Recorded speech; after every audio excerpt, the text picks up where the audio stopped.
अब सिर्फ क्रिकेट ही नहीं, हॉकी, कबड्डी, फुटबॉल, सभी मैदानों से सारा एक्शन सिर्फ स्पोर्ट्स तक पर। अभी डाउनलोड कीजिए स्पोर्ट्स तक ऐप। यूपी की राजनीति गुजरात के रास्ते हो रही है, जिस पे टेररिस्ट चार्जेस थे तो क्या बीजेपी जाके नहीं मिली उन लोगों से?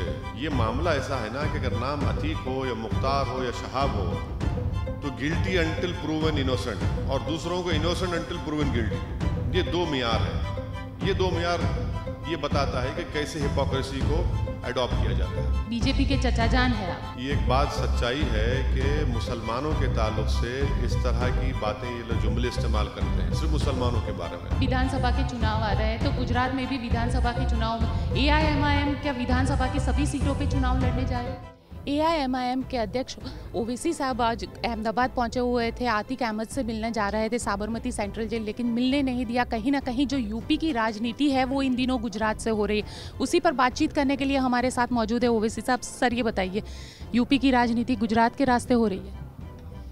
नहीं, हम गुजरात को इसलिए आए हैं कि पिछले कॉरपोरेशन के चुनाव में जो आपने भी हमको हमारा इंटरव्यू लिया था, शुक्रिया आपका।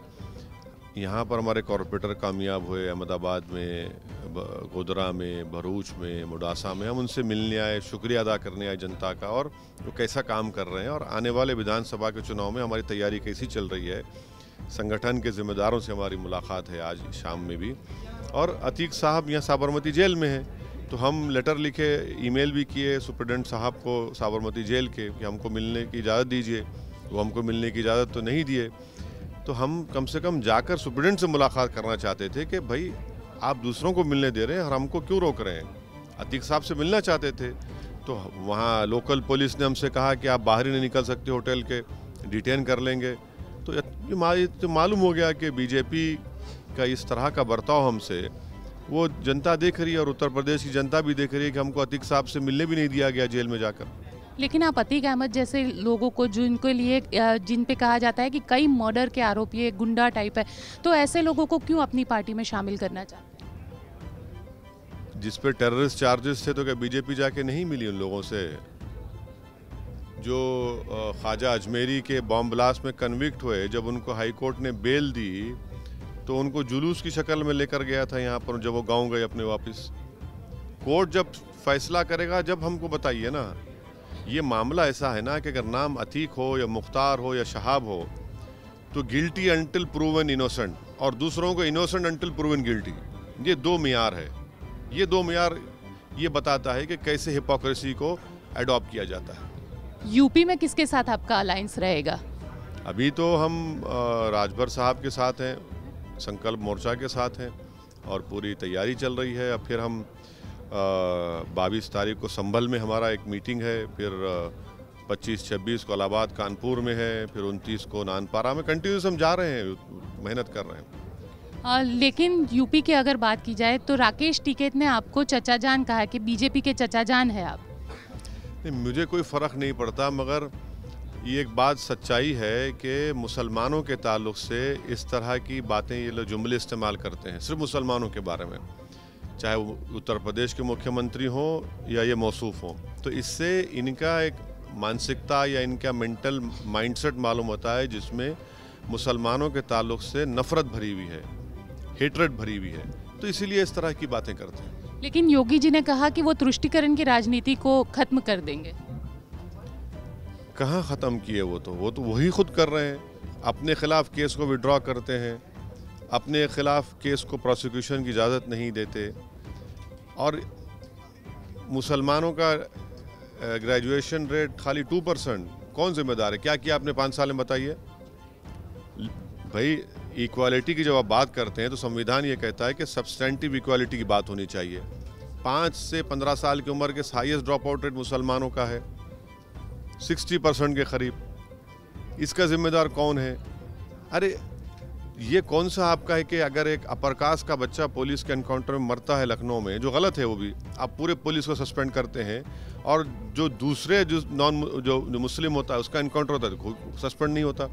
तो ये इनका एक रिकॉर्ड है सामने, हम देख रहे हैं कि वो खुद उसको प्रमोट कर रहे हैं। योगी जी ने तो रिपोर्ट भी दिया है। रिपोर्ट झूठ है, वो रिपोर्ट सच्चाई नहीं है। लेकिन कहीं ना कहीं जिस तरीके से अतीक अहमद की बात आ रही है तो ईडी भी ये सुनने में आ रहा है कि ईडी और ये सारी इन्वेस्टिगेशन होगी उनके इन पर इतने केसेस चल रहे हैं, एक और सही इंशाल्लाह हमको उम्मीद है कि अदालत उनसे इंसाफ करेगा।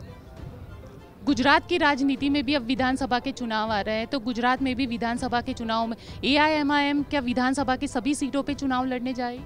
नहीं, कितनी सीट पर चुनाव लड़ेगी ये हमारे गुजरात के प्रेसिडेंट साबिर भाई साहब फैसला करेंगे, मगर चुनाव की तैयारी के सिलसिले में हम आज आए हैं और बराबर अच्छी तरीके से चुनाव लड़ेंगे हम लोग, और हमारी कोशिश होगी कि गुजरात की विधानसभा में भी एमआईएम का कैंडिडेट्स जाएं, और हमारी इसी कोशिश है। फिर 15 दिन के बाद फिर आएंगे हम दोबारा गुजरात को।